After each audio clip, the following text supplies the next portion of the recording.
Jangan suka menunda-nunda sholat dari awal waktu. Karena sesibuk apapun sholat itu hitungan menit. Hitungan menit. Sayang banget gitu. Hanya karena ngobrol, hanya karena ini, hanya karena itu ya.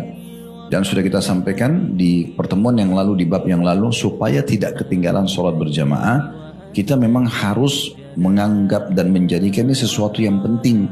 Jadi sebelum azan udah siap-siap, udah wudu, udah siap ibu mungkin sama mau kenahnya, sudah di sejadah 5 menit, 10 menit sebelum azan sudah siap sehingga kita tidak ketinggalan sholat berjamaah. Bapak-bapak juga begitu, sudah wudu. Jangan nanti azan baru mau bergerak.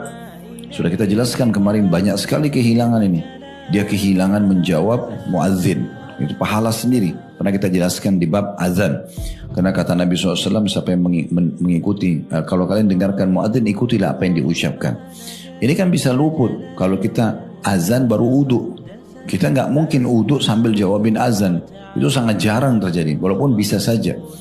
Tapi kalau kita sudah wudu sebelumnya, Bapak Ibu sudah siap, 5 menit, 10 menit sebelum azan sudah siap, maka secara otomatis azan kita akan tetap dapat. Karena kita lagi nggak ada aktivitas, kita lagi nunggu itu.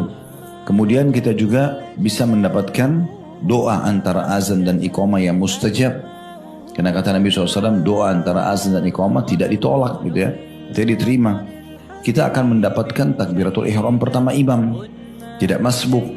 Ya, karena kata Nabi SAW, siapa yang tidak ketinggalan takbiratul ihram imam selama 40 hari, subuh, duhur, asar, maghrib, isya, 40 hari tidak pernah imam Allah Akbar, dia Allah Akbar juga, maka dia akan diselamatkan dari api neraka dan kemunafikan.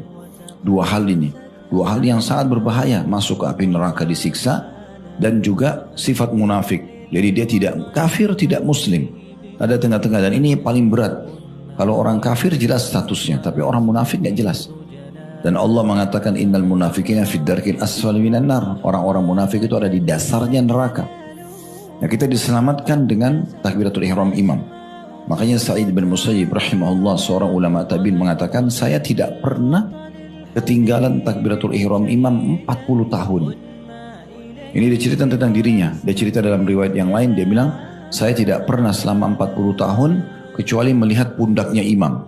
Imam takbir, dia di belakangnya. Kenapa? Karena hanya memanage saja.